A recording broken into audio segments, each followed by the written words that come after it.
Airline travelers, how can you ensure you do not miss your flight?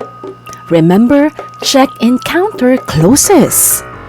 And even the boarding gate has its own time limit. Once the boarding gate closes, they will not wait for you even for just 1 minute. Let's talk travel. Mga kabayan at travelers, let me share with you some reminders when you fly again for your vacation or for business.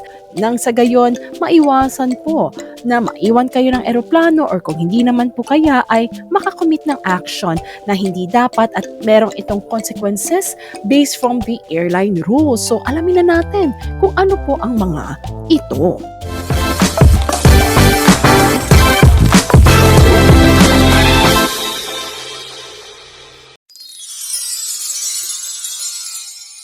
Hi everyone! Ako po si Jamie Iris, ang inyong Talk TV show host na maghahatid sa inyo ng mga videos about travel, career success, buhay, OFW, wellness, at gayon din po syempre ilang mga videos about financial literacy so that magkaroon po kayo ng mga tipid tips at investment tips na rin po. Kaya ano pang hinihintay po ninyo? Click nyo na po ang subscribe button at notification bell. Gayon din po i-follow nyo na ako sa FB account at TikTok page natin na Jamie Iris Talk TV. Today, welcome to my segment that's called Let's Talk Travel. Pag-usapan po natin kung paano ang inyong pagbabiyahe, especially when you're flying with an airline na mas magiging smooth at hassle-free. Di ba po tayo'y excited kapag magbabakasyon na, pero let's admit it. Aside from packing our luggage and bags, sometimes we feel stressed once we arrive at the airport, lalo na kung hindi ka mag-isa at kasama mo ang iyong pamilya at may mga bata pa. Pero kahit even if you're alone, sometimes it can be challenging. So paano po natin mababawasan ang mga challenges na yan at the same time, maiwasan din po yung mga possible na hindi pagsunod sa mga airline rules that could possibly either incur you na ma-delay ang inyong boarding or kung hindi naman po ma-denied boarding pa, naku, wag naman sana mangyari. Kabayan, paano natin maiiwasan itong flying nightmare na ito? Do not get left behind. And how to avoid missing your flight na napakatagal mo nang iniintay at pinagplanuhan. Unang-una, arrive early at the airport. Napaka-importante po na magbigay tayo ng allowance sa mga different processes sa airport. So please arrive early kasi napaka-stricto po ng bawat airline dahil sila din po ay binibigyan ng timing at the airport kung kailan mag-close ang gate ng boarding or kaya ng check-in gate. So, ibig sabihin po, kinakailangan mag-comply sila dito. So, if they need to comply, we should also comply as a passenger. So, once you arrive early at the airport, i-take into consideration nyo po ang mga sumusunod. Pagdating nyo sa airport, kailangan pumunta po kayo sa check-in counters at madalas, kapag late na po kayo or hindi sapat ang time na binigay ninyo, maaring napakahaba na po ng pila dahil marami po mga flights, kumaga passengers from different flights ang nakapila doon. Most of the time, kapag maaga po tayo, subok ko na po yan sa experience ko whenever I travel, and at the same time, even my brother who's also an OFW, na kapag maaga po kami, ay maaga rin po kami nakakapag-check-in sa mga counters at hindi pa ganun kahaba ang pila. So, less stress at mabilis kami nakaka-go through sa immigration at papunta ng boarding gate. Now, ano naman itong visa checking? Lalo na po sa NAIA Terminal 1. Sa NAIA Terminal 1, alam po ito ng mga travelers na papunta po sa Middle East and will be flying with Middle East carriers. Hindi lang kayo pipila sa check-in counters but at the same time, meron din pong another line sometimes sa visa checking. So, kinakailangan po na maaga kayo dahil you just give allowance kasi lalo na kung ang visa po natin, di ba? For Middle East is Arabic, so chine-check po yan kung legit at tama yung visa ninyo. So, hindi po yung mga check-in counters check-in counter personnel ang nagche-check niyan kung hindi meron po talaga silang visa checker na marunong bumasa ng Arabic. Now, what else? So, kapag kayo po ay turista naman, lilipad from the Philippines, kung hindi pa po kayo nakakapagbayad ng travel tax, then you have to queue or pipila pa rin po kayo sa travel tax counter bago kayo pumila ng check sa check-in counter or for visa checking. So talagang kinakailangan nyo po ng mas mahabang oras sa airport. At if you are flying with any carrier or any airlines na papunta po sa USA, bigyan nyo na po ng mas mahabang panahon dahil usually may mga certain inspections po sila na kinakailangan ay mabigyan ng oras. Lalo na if you are flying not only from the Philippines but for example, from Abu Dhabi Airport. Sa Abu Dhabi po, once you fly with Etihad Airways, meron na po silang own CBP or U.S. Customs and Border Protection facility sa Zayed International Airport or Abu Dhabi Airport. So what happens is, if you fly with Etihad Airways, they let you clear sa US Immigration and Customs Inspection before boarding. Na dati-rati kapag sa ibang airlines kayo, sa mismong US ka pa pipila sa immigration at doon mo pa malalaman kung cleared ka to enter the US. But if you will be flying with Etihad Airways, you can easily be cleared. Basta kompleto po yung inyong mga dokumento. So pagdating nyo sa US, kukunin nyo na lang po sa carousel yung inyong luggage. Now, that is another example why you should actually be earlier sa airport kung sakasakali pong you'll be flying from Abu Dhabi at ito ay US flight. But even here in the Philippines, napansin ko po whenever I fly to the US, medyo kailangan din po na maaga po tayo talaga sa airport kasi nga mas may minsan may double checking pa sila. So I'm not sure now kasi kumbaga it has been like few years since I flew to the US. So tingnan po natin, lilipad po ako muli ngayong 2024 sa US in just few months and babalitaan ko kayo kung ano na po yung proseso. But for the meantime, please ensure that you arrive early at the airport because you have to take all of this into consideration. Plus, may security checking pa po yan sa loob. Let's look at this video. Isa pong babae, she reaches the gate 1 minute after it closes, after its boarding time. So the airport staff seem to be completely unbothered. It's simply because for them, nakalagay naman po sa boarding gate, may announcement din po sila na kinakailangan itong flight na to mag-board na on time. So it seems that the family actually were late. If you can see, yung lalaki pawis na pawis, so they might be running from the check-in gate to the boarding gate and unfortunately po, hindi na po nila inabutan yung eroplano. Tandaan nyo po, ang eroplano, usually po ay kino-close na po nila yung boarding gate mga 15 minutes before the actual departure time. Kaya nga po may boarding time lamang po. So for some local flights, 30 minutes before the actual departure time. But most of the time, international flight, 15 minutes before po. Kung makikita nyo po, yung isa na pasahero, tinatry niya pong kumatok ng kumatok doon sa boarding gate. Regardless of how much and how loud she will knock sa boarding gate, hindi na po bubuksan yon. Kasi may proseso din po sila on how they could actually set the plane para mag-depart from the airstrip. Kasi may proseso din po ang pagbo-board. Hindi po talaga alam yun, saktong-sakto. So, hindi po uubra ang 1 minute late or yung tinatawag nating Filipino time. Pag dumating po kayo sa boarding gate ng late, meaning siguro beyond 15 minutes or even po na 1 minute after the departure time, wala na po. Nakikita pa po nila yung airplane at sinasabi nila, bakit hindi nyo kami mapapasok? Andyan pa yung airplane, pwede ba kami humabol? That is not the situation po.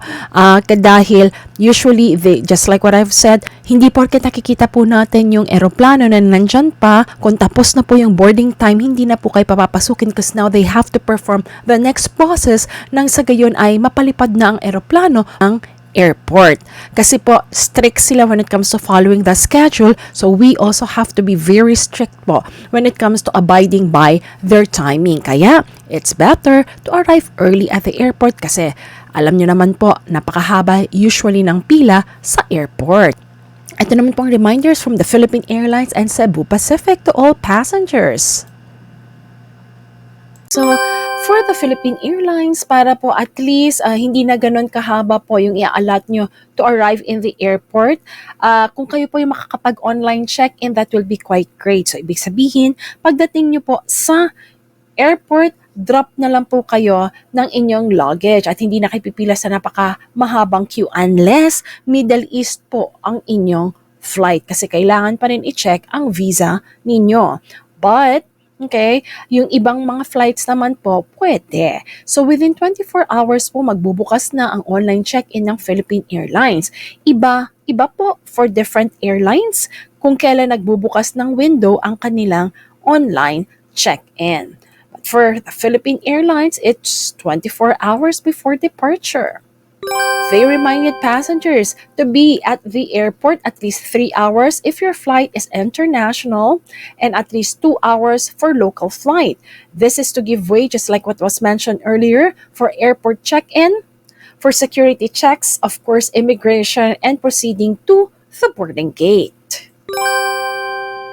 Now, PAL allows early check-in for international passengers in NAIA Terminal 1 and 2. So for NAIA Terminal 1, please take note passengers, early check-in at least 6 hours before departure, bukas na po ang kanilang check-in gate. I believe this is a response dahil nga po may mga naiwan tayong mga kabayan noon, nung inalat lang nila is like at least 3 hours before the flight. Kaya ngayon, nagbubukas na even at least 6 hours before departure. So you can definitely arrive at the airport. Like ako po at kapatid ko, kapag kami ay lilipad, ginagawa namin at least 4 hours before our flight, nandun na po kami kasi malayo pa po yung pinanggagalingan namin. If we could arrive 4.5 hours, that will be quite great.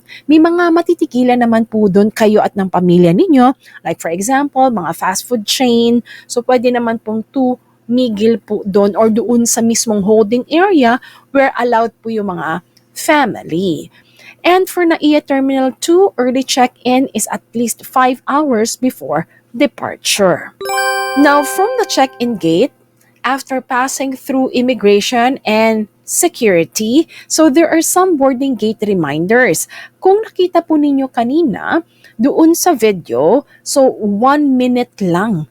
Kumbaga hindi na po inabutan nung pasahero kaya hinimatay siguro nagmamadali na sila from check-in gate, immigration, security checking, tumakbo yan sila malamang sa boarding gate. So siguro nadismaya ng matindi yung kumbaga mother. So a possibility mother siya nung ibang travelers. So siguro nanghina nung nakita niya close na yung boarding gate. And it's sabi po nung nag-post ng video, 1 minute lang po from the kumbaga yung time na nabanggit po do sa boarding pass, nagsara po agad ang boarding gate. And once it's close mga kabayan, hindi po yan sila magbubukas para sa inyo. So nakita niyo po yung pangalawang video, hindi po talaga nagbukas yung boarding gate kahit katukin ng traveler. And if the traveler actually won't stop, na kung may consequences yan sa security ng airlines at airport.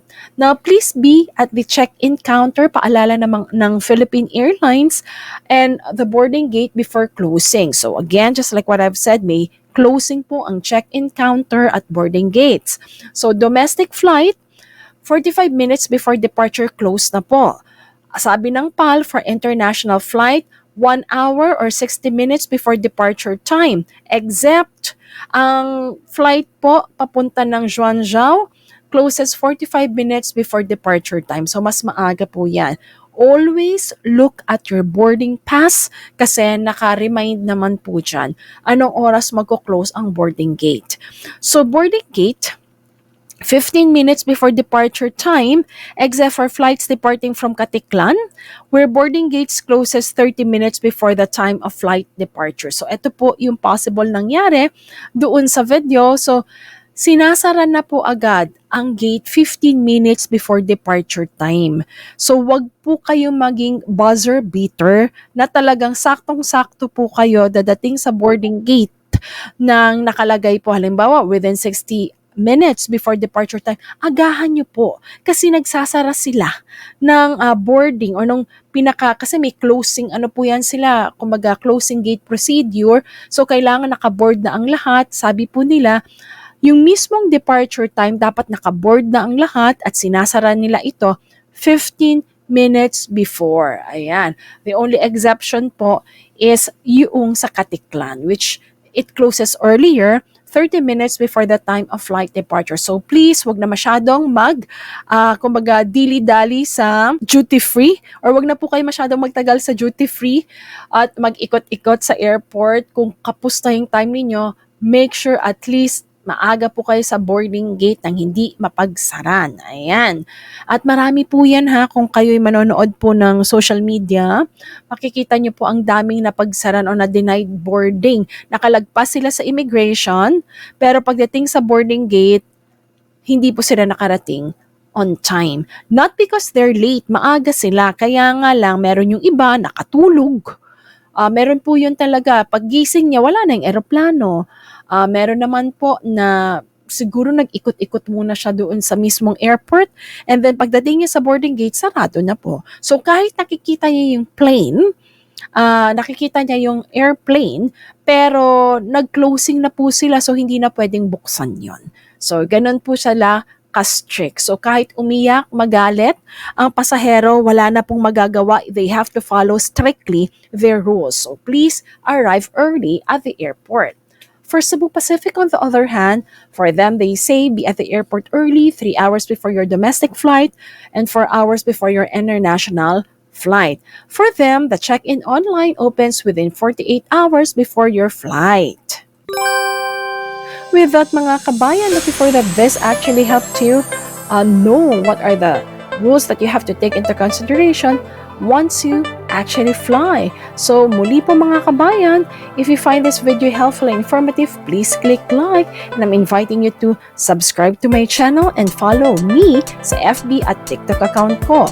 Muli, ako po si Jamie Iris na nagsasabi, saan man po tayong dako ng mundo, taas noo tayo'y mga Filipino. With that, I'll see you in my next video. Have a pleasant flight and may God bless you all.